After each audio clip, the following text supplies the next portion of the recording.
ಭಾರತೀಯ ಜನತಾ ಪಾರ್ಟಿಗೆ ಒಂದು ಕ್ರೆಡಿಟ್ ಯಾಕೆ ಕೊಡ್ತೀನಿ ಅಂತಂದ್ರೆ, ಬಾಬಾ ಸಾಹೇಬ್ರಿಗೆ ಎಲ್ಲೆಲ್ಲಿ ಅವಮಾನ ಆಗಿತ್ತೋ ಅಲ್ಲೆಲ್ಲ ಗೌರವ ಕೊಟ್ಟಿದ್ದಾರೆ. ಬಾಬಾ ಸಾಹೇಬ್ ಅಂಬೇಡ್ಕರ್ ತೀರ್ಕೊಂಡಂತ ಜಾಗ ಇದೆಯಲ್ಲ sir, Delhi number 26 Alipur road, ಅಲ್ಲಿದ್ದು ಅವ್ರು ತೀರ್ಕೊಂಡ್ಮೇಲೂ ಅವರ ಪತ್ನಿ ಶ್ರೀಮತಿ ಸಬಿತಾ ಅಂಬೇಡ್ಕರ್ ಅಲ್ಲಿ ವಾಸವಾಗಿದ್ರು. ಅವ್ರನ್ನ ಹೊರಗಡೆ ಎತ್ತಿಸ್ತಾರೆ. ಅಟಲ್ ಬಿಹಾರಿ ವಾಜಪೇಯಿ ಅವರು ಅಧಿಕಾರಕ್ಕೆ ಬಂದಾಗ ಅದನ್ನ ರಾಷ್ಟ್ರೀಯ ಸ್ಮಾರಕ ಮಾಡ್ಬೇಕು ಅಂತ ಅಕ್ವೈರ್ ಮಾಡ್ಕೊಂಡ್ಬಿಟ್ರು ಇಡೀ ಜಾಗನ. 2004ರಲ್ಲಿ ಸರ್ಕಾರ ಹೋಯ್ತು, UPA ಸರ್ಕಾರ ಬಂತು. 2004ರಿಂದ 2013ವರೆಗೆ ಎಷ್ಟು ವರ್ಷ ಸರ್? 10 ವರ್ಷ UPA ಸರ್ಕಾರ.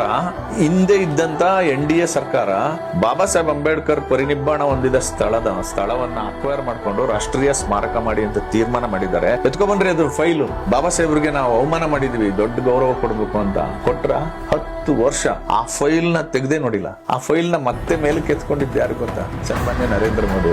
ಆ ಫೈಲ್ ತೆಗೆದು ಅಲ್ಲೊಂದು ರಾಷ್ಟ್ರೀಯ ಸ್ಮಾರಕವನ್ನ ಕಟ್ಲಿಕ್ಕೆ ಶಂಕುಸ್ಥಾಪನೆ ಮಾಡಿ 2017ರಲ್ಲಿ ಉದ್ಘಾಟನೆ ಮಾಡಿದ್ರು. ನೀವು ಹೋಗಿ ನೋಡ್ಕೊಂಡು ಬನ್ನಿ. ಬಾಬಾ ಸಾಹೇಬ್ ಅಂಬೇಡ್ಕರ್ ಅವರ ಜೀವನ ಚರಿತ್ರೆ ಪೂರ್ತಿ ಅಲ್ಲಿದೆ. ಆಮೇಲೆ ವಿಶೇಷ ಏನ್ ಗೊತ್ತಾ? ಬಾಬಾ ಸಾಹೇಬರು ಬೌದ್ಧ ಧರ್ಮ ದೀಕ್ಷೆ ತಗೊಂಡಿದ್ದವರು. ಅವ್ರಿಗೆ ಅಪಚಾರ ಆಗ್ಬಾರ್ದು, ಅವ್ರ ಆತ್ಮಕ್ಕೂ ಅಪಚಾರ ಆಗ್ಬಾರ್ದು ಅಂತ ಹೇಳಿ ಇಡೀ ಆರ್ಕಿಟೆಕ್ಚರ್, ಮಹಾಪರಿನಿರ್ವಾಣ ಸ್ಥಳದ ಆರ್ಕಿಟೆಕ್ಚರ್, ಬುದ್ಧಿಸ್ಟ್ ಆರ್ಕಿಟೆಕ್ಚರ್.